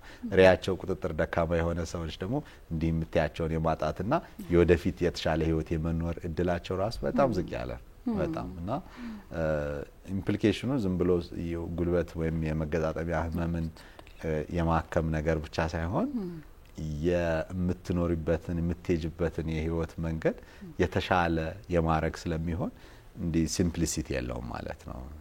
ውስብስብ ጉዳዮች አሉት እና ከፍ ያለውን ህይወት አቺቭ ለማድረግ የሚደረግ ይሄ እንዴት ነው ያንን የማምጣት ሂደት ነው የሚሆነው። ስለዚህ ዝም ብሎ እብጠትን የማከም ያለ ማከም ብቻ ሳይሆን ህይወትን የመቀየር ያለ መቀየር ጉዳይ ነው የሚሆነው። በጣም አሪፍ ሼር ዲሲሽን ነው። ሐኪሙና ታካሚ ቁጭ ብሎ ዲስከስ አድርጎ ነው ይሄ ይሻላል አይሻልም። ቅድም ስትለኝ ይሄን ነበር እያሰብኩ የነበረው ሙሉ ላይፍ ስታይል ቼንጅ ጭምር ስለሚሆን ከመድኃኒቶቹ አሁን መወሰድ አለባቸው ካልናቸው መድኃኒቶች ሻገር ብለን ደግሞ እንዳልከው እንግዲህ አኗኗር ዘይቤ በጣም መስተካከል አለበት። የመጀመሪያው ነው። በተለይ ሁለት ነገሮችን ማንሳት ፈልኩ ትንሽ ጨረፍ አድርጋ አልፋል። ቅድም ወተትና ሎሚ ሲጠቀሙ ያለው ሰዎችና እስኪ ምን ያህል ሳይንቲፊክ ነው? እነሱም ያው የዩሪክ አሲድን የሚወጣበትን ነገር የመጨመር ነገር አላቸው። አልካይሌት በማድረግ ዩሪንን ዩሪክ አሲድ እንዲወጣ የመጨመር ነገር አላቸው። ዝግጅቱንም በተወሰነ መልኩ የመቀነስ ነገር አላቸው። ስለዚህ ወተት ነው ኮንፊውዥኑ። ትንሽ ፕሮቲን አይደለ እንዴት አይጨምርም? ግን ጥናቶች የሚያሳዩት ዩሪክ አሲድ መጠን ይቀንሳል፣ እንደገና ደግሞ ሪ የመነሳት እድልንም ይቀንሳል። በየቀኑ ወተት ጠጡ ብለሽ ባትዩ ይሄ ፕሮቲን ነገሮችን ጥሩ አድርጎ ሁለቱን ባላንስ አውት አድርጎ ሊተካልሽ የሚችል ነገር ነው የሚሆነው ማለት ነው። ማቆም የሚለው ነገር በፍጹም የለም ማለት የተመጣጠነ ምግብ የሚለው ነው አሁን ሁላችንንም የሚያስማማን። ስለዚህ ሰዎች ስንት ቀን ስጋ ይብሉ ብለሽ ብትጠይቂኝ አራት ቀን አምስት ቀን ወይም ሰው ወይ ራቱን አንድ ምግብ ሊበላ ይችላል። ቁርስም ምሳም ራቱን እንዲህ ሃይ ፕሮቲን የሆኑ ነገሮችን እንዲበሉ አንመክራቸው። ጥሬ መሆኑ መብሰሉ ብዙ ልዩነት ላይኖረው ይችላል። ግን ፖርሽን ሳይዙ ሰው ጥሬ ግማሽ ሊበላ ይችላል ብቻ ስፖርት ምናምን ሲሆን ግን ይቀንሳል። የኛ ሀገር የፕሮቲን ኮንሳምፕሽናችን እንደ ማህበረሰብ ካይሹ በጣም ዝቅተኛ ነው። እንዲህ አይነት ተጠቂ የሆኑ ሰዎች ላይ ግን ከፍ ማለት ነገር ሲያለው እሱን ትንሽ ማየት ይፈልጋል። በሎሚ ውሃ የሚጠጡትም የቫይታሚን ሲ ሰፕሊመንት ቫይታሚን ሲ ከፍ ያለ ስለሆነ በደንብ ይረዳቸዋል። ዩሪክ አሲድን በማውረድ ዝግጅቱንም በተወሰነ መልኩ ከመድኃኒት ጋር ኦግመንትድ ሲሆን በጣም ቆንጆ ነው የሚሆነው ማለት ነው። ሁሌ ይሄን ጠጡ የምትዩ ነገር ባይሆንም ከሎሚ ይልቅ ወይስ ቫይታሚን ሲ ሰፕሊመንትም መውሰድ ይችላል። እንደ ሰፕሊመንት አድርገው መውሰድ ይችላል። እነዚህ የጤና ጥቅም አላቸው። በጣም አሪፍ። ሌላው ደግሞ ሪሁን ለማውጣት ይሄ ዩሪክ አሲዱን ለማውጣት ደምን ማፍሰስ አይነት ተተልትሎ በካፒንግም ያየሁበት ቦታ አለ። ደም እንዲፈስ ማድረግ የተለያዩ ጆይንቶች ጋር መገጣጠሚያዎች ጋር ሳይንቲፊክ ነው ይሄ? አንተ ታበረታታለህ? አይ ሁለት አሁን በጣም የሚያስቸግሩ ነገሮች ናቸው። አሁን ባህላዊ ሕክምና እና ዘመናዊ ሕክምና መርሃቸው ፕሪንሲፕላቸው ምናምን በጣም የተለያየ ነው እና አሁን እኛ የምንነሳበት መንገድ ምንድነው? ከዛ ምን አመጣው እንዴት መጣ ከዛ ወደ ሕክምና ነው የምትሄጂው። ገባሽ? ከዛ ይሄ ግን ምን ታረግለታለ ምን ውጤት ያመጣል የሚለው ነው። ስለዚህ አሁን ይሄንን ሕክምና ካንተ ፐርስፔክቲቭ ካንተ ሪን ተረርቶ ብትይኝ እንደ ይሄማ ቀልድ ነው እንዴት ብሎ ኢምፖሲብል ነው ነው ማለት ከዛ ነዋራዊ ሁኔታው እንዴት ነው ፕራክቲካሊ ያለው ነገር ምንድነው ብለሽ ብትይኝ ሁለቱንም አይነት ሰዎች አይቻሉ። እንደ እኔማ እንደዚህ ተደርጎልኝ እንኳን ሰላም ነኝ ያሉ ሰዎች አሉ። አይ ይሄማ አልተሳካልኝም እኮ እንደዚህ ተደርጎ በወሩ ወይ በሁለት ወሩ መጣ ያላሽም ሰው አለ። ስለዚህ አሁን እንደው በእኛ አንግል በእኛ አስተያየት በእኛ ሪ እንዴት እንደሚመጣ እንዴት ዲፖዚት አድርጎ ቅድም እንደዚህ አድርጎ ምናምን ያለውን አሁን እዚህ ጋር እንዴት ተልትለሽ እንደዚህ ምንም እንደማይሆን ነው የምናስበው። እነሱ ደግሞ የራሳቸው ይሄ ትራዲሽናል ሜዲሲን ፕሪንሲፕሉ ምኑም የተለየ ስለሆነ አሁን ይሄ ልክ ነው አይደለም የሚለው ነገር ውስጥ አትገቢ። አንተ እይታ እንዴት ነው ካልሽ ቅድም ነገር ይሻላል ዩሪክ አሲዱ እንደዚህ ሄዶ ከዛ መገጣጠሚያ ውስጥ ተጠራቅሞ ከዛ እዛ ያሉ ሴሎችን ዲስቴብላይዝ አድርጎ ከዛ ስናክም ይችኛውን በር ዘግተን ምናምን ነው። ለምሳሌ አሁን እንደዚህ ተልተለው ምንድነው የሚፈጠረው ብለሽ እኔ ልጠየቅ አልችልም፣ አይመስለኝም ነው የምልሽ። ግን አይሰራም ወይ ይሰራል ወይ በዚህ ጥናት ያደረግነውን ነገርም የለንም። የግል ተሞክሮ ምንድነው ይሄን ፕራይመሪሊ እንደሚሰራ ሰው ካልሽኝ የተሳካላቸው ሰዎችም መተው ነግረውኛል፣ ፌል ያደረገባቸውም ሰዎች መተው ነግረውኛል። ምናልባት እንደው እዚህ ላይ ኮሜንት ማድረግ ካለብኝ ላደርግ የምችለው ኢንፌክሽን እንዳይፈጠር ምናምን ጥንቃቄ ማድረግ ምናምን ነው እንጂ ይደረግም አይደረግም ብለሽ ብዙ ኮሜንት የምታረዩ ነገር አይደለም። ኦኬ አከብራለሁ። በጣም አሪፍ ቆይታችንን ያጠቃለልን ነው ያለ ነው ዶክተር። ጠቅለል እናደርጋትና በተለይ ሪህን ቶሎ ቶሎ እንዳይመጣ ለመከላከል እና ለረጅም ጊዜ አሁን እንዳልከው ፍሪ ሆኖ ለመቆየት ጠቅለል አድርገን የላይፍ ስታይል ሞዲፊኬሽኗን ጠቀስ አድርገናት እናጠቃል። እሺ ሰዎች በየቀኑ ስጋ የሚበሉት ሃይ ፕሮቲን ዳይት ስፔሻሊ ስጋ የሚሉት ነገር መቀነስ አለባቸው። አልኮል መቀነስ አለበት። ስንት አይ ዶንት ኖ እንግዲህ በሳምንት 3-4 ቢራ ከዛ በላይ እንዳይሄዱ ኢንከሬጅ አደርጋቸዋለሁ። እንደው መምረጥ አለብኝ የሚሉን ከሆነ ሁሉም አንድ አይነት ነው ብዬ ነው የማስበው። እንደው አካዳሚክ ነገር ዲስከስ እናደርግ ዲቴል ዲስከስ እናደርጋለን እንጂ ለቀን ተቀን ለሰዎች ህይወት በቃ አልኮልን በግሩፕ አድርጎ አንዲ ቢያዩት ነው የሚሻለው። እቺኛዋን ኮለሪ ይሄን መጠጥ መረጥኩና የሚለው ነገር ውስጥ ባይገቡ እመክራለሁ ማለት ነው።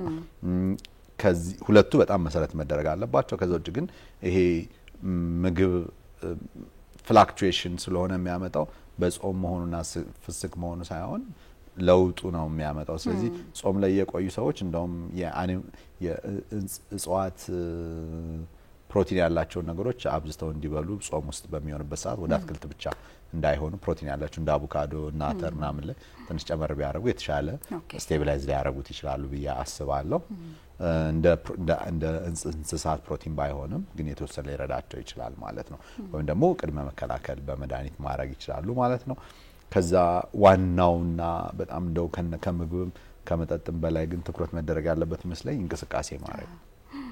እንቅስቃሴ አንደኛ የሰውነት ክብደትን መቆጣጠር፣ ከዛ ደግሞ የጤናማ የሆነ የሰውነት ቅርጽን መያዝ ህመሙም ሲመጣ ባንዴ ውድቅ ከማለት ይከላከላል። ይሄ የጡንቻ ጥንካሬን ሜንቴን ካረግነው ሪው ሲመጣ ከዛ ስንድን በኋላ ቀጣይነት ያለው የጉልበት ህመም የመገጣጠሚያ ህመም እንዳይመጣ ሁሌም የምንለው በተለይ ከሮማቶሎጂ ከእንዲህ አይነት በሽታዎች ፖይንት ኦፍ ቪው ስናየው ሶስቱንም ፍሌክሲቢሊቲ ይሄ መተጣጠፍ ችሎታችን፣ ጥንካሬያችን ስትሬንግዙን የሚያመጡትና እንደገና ኢንዱራንሱን የሚያመጡት ይሄ ልባችን ምትን ኤሮቢክ ኤክሰርሳይዝ የምንላቸው ሶስቱን ኮምባይን አድርጎ በተለይ ጡንቻ ማጠንከር እንዳይረሳ ሁሌ ሩጫ ብቻ ትኩረትና ወክ ማድረግ ይሉኛል። እሱ አዎ ይጠቅማል፣ ግን ዋናው ጡንቻ እንዲጠነክር ክብደት ማንሳት፣ ቁጭ ብለው ጡንቻን ሊያጠነክሩ የሚችሉ ጫና ጉልበት ላይ መገጣጠሚያ ላይ ሳይፈጥር የሚሰሩ የጡንቻ ማጠንከር ስፖርቶችና ክብደት እንዳይጨምሩና የተመጣጠነ የሰውነት ክብደት እንዲኖራቸው መሰረት ያደረገውን ኤክሰርሳይዝ ላይ አስቀምጠው ከዛ ምግብ ከዛ ደግሞ ወደ መድኃኒት መምጣቱ የሚለውን ነገር መናገር እንችላለን። አመጋገባቸውም እንዲሁ አትክልት ነገር የተዘወተረ ቢሆን በጣም እናበረታታለን ማለት ነው። በጣም አሪፍ ጨርሼ ነበር። አንድ ግን የረሳዋት ነገር በእርግዝና ጊዜ ሪህ ያለባት ሴት እንደው የተለየ ምክር የሚያስፈልጋት አለ ከመድኃኒት አንፃር ሊሆን ይችላል? እኔ አዎ ቅድም እንዳልኩሽ የሪህ የወር አበባ በሚያዩ ሴቶች ላይ ስለማይከሰት እርግዝና ሲመጣ ደግሞ ጭራሽ የማይከሰትበት ጊዜ ነው። እንደውም የዩሪክ አሲድ ያው ሉፐስ የሚባሉ ሉፐስ ህመም ያላቸው ሰዎች በሚያረግዙ ጊዜ እንደ ከእርግዝና እና የሉፐስን አክቲቪቲ ከምንለይበት መንገድ አንዱ ዩሪክ አሲድ ነው። ሶ ዩሪክ አሲዳቸው ብዙ ጊዜ እርግዝና ጊዜ 2-1 ምናምን ነው የሚሆነው። ሶ በጣም ማያሳስብሽ ጊዜ ነው የሚሆነው ማለት ነው። እና ዮራባ የሚያዩ ሴቶች በአጠቃላይ የመጠቃትላቸው ዝቅ ያለ ስለሆነ የመንሳት እድሉን በጣም ዝቅ ያለ ነው። በዛ ሰዓት ደግሞ በጣም ዝቅ ያለ ነው። ኩላሊት ድክመት ምናምን ካላቸው ኦሬዲ እርግዝና የማይመለከታቸው ምክንያቱም ያው ክሪያቲን ሌቭላቸው 2.5 እንደዛ ምናምን በላይ ከሆነ እና እንደዚህ አይነት በሽታ ካላቸው ምናምን ያው እርግዝና ቻሌንጂንግ ስለሚሆን አይመከርም። ሶ እርግዝና ያላቸው ሴቶች ብዙ ያሳስባቸው። ሌሎች ሮማቶይድ እና ሉፐስ ምናምን ናቸው። እሱ በሌላ ጊዜ ዲስከስ እናደርጋለን። ሶ ምክንያቱ ሌላ ሊሆን ይችላል ብለን እናስብ። ቅድም እርግዝና ላይ አርትራይተስ ከመጣ ያረገዘች ሴት ለመጀመሪያ ጊዜ አርትራይተስ ከያዛት በተለይ በቃ ምንም ሪን ሳይሆን መጀመሪያ ያረገዘች ሴት ጉልበቷ አብጦ ከመጣ ምን ታስባለህ ካልሽ ኢንፌክሽን ነው ማሰብ። የመጀመሪያው ኢንፌክሽን ነው ማስበው። ከዛ በኋላ ግን ያው እንደ ሂስትሪው እንደ እንትኑ ምንድነው በሽታው የሚለው ላይ ትደርሻለሽ። ግን እንደው የመጨረሻው መሆን አለበት። የመጨረሻው ነው መሆን የመታሰብ ያለው። በእርግዝና ወቅት የመጣ አርትራይተስ የመጨረሻው አይሆንም ልትይ አትችይም። ሕክምና ላይ እንደዛ ልትይ አትችይም። ግን የመጨረሻው መታሰብ ያለበት ነው የሚሆነው። ቅድሚያ መስጠት ያለበት ለኢንፌክሽን ከኢሚዩኒቲ ጋር የተገናኙት የአርትራይተስ አይነቶች ናቸው መታሰብ ያለባቸው። አንድ በተለይ ዩሪክ አሲድ መጨመርና የሚባለውን ግንኙነት ሁሌ የሚያምታታ ጉዳይ እሱ ነው። ሶ አሁን ለምሳሌ ዩሪክ አሲዳቸው ከፍ ያለና ዩሪክ አሲዳቸው ከ7 እና ከዛ በላይ ያሉ ሰዎችን ብንወስድ የላይፍ ታይም በህይወት ዘመናቸው የመጠቃት እድላቸው ወደ 20% አካባቢ ነው። 100 ሰዎችን ብትወስጂ 20ዎቹ ብቻ ናቸው በህይወት ዘመናቸው ሊይዛቸው። 80ዎቹ ዩሪክ አሲዳቸው ከፍ ቢልም ምንም ሳይነሳባቸው ነው የሚቀሩ። እንደው ዝም ብለሽ ዛሬ 100 ሰዎችን ብትሰበስቢና ዩሪክ አሲዳቸው ከ7 እስከ 8 ያሉትን ብትወስጃቸው ስንቱ በዚህ አንድ አመት ውስጥ የመጠቃት እድል አላቸው ብለሽ ብትወስጂ 0.09 ነው which is like 1000 ሰዎችን ብትወስጂ ወደ አንድም አይጠቃም እንጂ ወደ 10000 ሰዎችን ብትወስጂ ነው ወደ 9 ሰው 10 ሰው ሊጠቃም ይችላል ማለት። ስለዚህ አሁን ዛሬ የሳምፕል ብንወስድና ዩሪክ አሲድ ብናይ በጣም የብዙ ሰው ከፍ ያለ ነው። በጣም ብዙ ሰው ግን ይዘውን በዚህ አመት እነዚህ ከፍ ያሉትን ሰዎች ራሱ በህይወት ዘመናቸው የመጠቃት እድላቸው ራሱ ጋራንትድ አይደለም። ስለዚህ ዩሪክ አሲድ ለምሳሌ በጣም ከፍ ባለ ቁጥር ይጨምራል። ለምሳሌ ከ8 እስከ 9 ያለውን ብትወስጂ 1000 ሰዎች ውስጥ 9 ዩሪክ አሲዳቸው ያሉትን ብንወስድ ወደ 4ቱ በዚህ አመት ውስጥ የመጠቃት እድል ይኖራቸዋል ማለት ነው። እሱን ለመከላከል ተብሎ በቅድሚያ ዩሪክ አሲድ ላይፍ ስታይል ማስተካከል በጣም አስፈላጊ ነው የሚሆነው። ከዛ ውጭ ግን መድኃኒት መጀመር አይመከርም። ምን ነምበር ኒድድ ፎር ትሪትመንት የሚባለው አንድን ለመከላከል ትሪት የምታረጊው ሰው በጣም ብዙ ስለሚሆን እና የመድኃኒቱ ሳይድ ኢፌክት እና ወጪው ምኑ ስለማይመጣጠን ሰውም ጥሩነቱ መድኃኒት መውሰድ አይወድም። በቃ አንመክርም ማለት ነው። ስለዚህ ሁሌ ዩሪክ አሲድ ከፍ ባለ ቁጥር ቶሎ ወደ አእምሯችን መምጣት ያለበት አይደለም። ቶሎ ወደ አእምሯችን መምጣት ያለበት ግፊቱ እንዴት ነው፣ ስኳሩ እንዴት ነው፣ ለልብ ተጋላጭ ነው ወይ፣ የጤናማ የህይወት ዘይቤ ይመራል ወይ፣ አመጋገቡ እንዴት ነው የሚለውን ያሳየናል እንጂ ፐርሴ የሚለውን ነገር አያመጣልንም። እሱ ዩሪክ አሲዱ ከፍ ብሎ መገጣጠሚያ ህመም ያለው ሰው ደግሞ አይደለም። ለመባል ማበጥ ያስፈልገዋል ማለት ነው። በነገር ላይ እንኳን እንትን ሐሳብ አንሳለኝ ለምሳሌ ጋውት ተብሎ ዲያግኖሲስ ላይ ተጽፎ ያመሃል እንደ ጉልበት ምናምን ብለ ስጠይቅ ዩሪክ አሲዱ ጨምሮ ነው የሚል ኤክስፕላኔሽን እኔ ያጋጥመኛል በተደጋጋሚ። ስለዚህ መጨመሩ ብቻ እንደውም እዚች ጋር ሌላ ቅድም ያነሳሁት መድገም እፈልጋለሁ። ዩሪክ አሲዱ መቀነሱሳ ማለት መቀነስ ሳይሆን ኖርማል ሬንጅ ውስጥ መሆኑ ቅድም ማንስቼ ይላልው የለም ያስብለናል። እችንም አንሳለኝ እንደገና። በጣም ቆንጆ። ቅድም እንዳልኩት ዲያግኖስ የሚደረገው መገጣጠሚያ ውስጥ ያለን ዩሪክ አሲድ ክሪስታሉን በመለየት ነው። ደም ውስጥ ያለው ለኛ ለትሪትመንት በመርህ ደረጃ ከ6.8 ነው እንግዲህ ትሬሾልድ ሌቭሉ። ከዛ በላይ ከሆነ ወደ መገጣጠሚያ ውስጥ ዲፖዚት ያደርጋል ብለን ነው የምናስበው። ስለዚህ ከ6 በታችና ከሆነ በቃ ባይ ሲምፕል ዲፊውዥን የዩሪክ አሲድ ፍሎ ከመገጣጠሚያ ወደ ደም ከዛ በሽንት አድርጎ ይወጣል የሚል ትርጉም ነው እንጂ ያለው ለዲያግኖሲስ አሉ ክራይቴሪያዎች። ዩሪክ አሲዱ ስንት ነው፣ እብጠቱ የትኛው መገጣጠሚያ ነው የሚሉ በክራይቴሪያ ይሄ ለአንዳንድ ቀለል ላለ ቦታ ዲያግኖስ ለማድረግ እንደው እንዲረዳቸው እንደ ሰፕሊመንት ክሊኒካል ክላሲፊኬሽን ክራይቴሪያ አለ ዲያግኖስ በሽታውን ለማወቅ እንዲረዳ አድርገን የምንጠቀምበት ግን ያለው ትርጉም በጣም ትንሽ ነው። በጣም አሪፍ። ስለዚህ ሪህ መጨመር የዩሪክ አሲድ መጨመሩ ብቻውን ሪህ አያሰኝም፣ ዩሪክ አሲድ አለመጨመሩ ደግሞ ሪህ የለም አያስብልም። ተመልካቾች በእርግጠኝነት ዶክተር የት ነው የሚሰራው እናግኘው ብለው ይጠይቃሉ። የት ያገኙሃል ዶክተር? ጥቁር አንበሳ እንገናኛለን። ሁለት ክሊኒኮች አሉን። አንዱ ሮብ ጠዋት ነው፣ አንደኛው አርብ ከሰዓት አሉን። ጥቁር አንበሳ እንገኛለን። በግልም ፕራክቲስ አደርጋለሁ። የራሴ ክሊኒክ አለኝ። ሮማቶሎጂ ኤንድ ሜዲሲን ስፔሻሊቲ ክሊኒክ አለ። ሌሎች ሴንተሮችም ላይ ሰርቪሱ ማግኘት ቡልጋሪያ አካባቢ አይሴል አካባቢ አይደለ? ዶክተር በጣም ነው ማመሰግነው። ብዙ ሀሳቦችን አንስተናል። እንደሚለምድብ ይሄ ቤት እርግጠኛ ነኝ። ስለመጣ ደስ ብሎኛል። እንግዲህ ተመልካቾች እንዳያችሁት ነው ቆንጆ ቆይታ አድርገናል ከዶክተር ብርሃኑ ጋራ። የዛሬ ፕሮግራማችን እዚህ ጋር ይጠቃለላል። ምናልባት ጥያቄ ቢኖራችሁ ከስር በሚሄደው ስልክ ቁጥር ልታደርሱ ትችላላችሁ። ቸርን ሰንብት።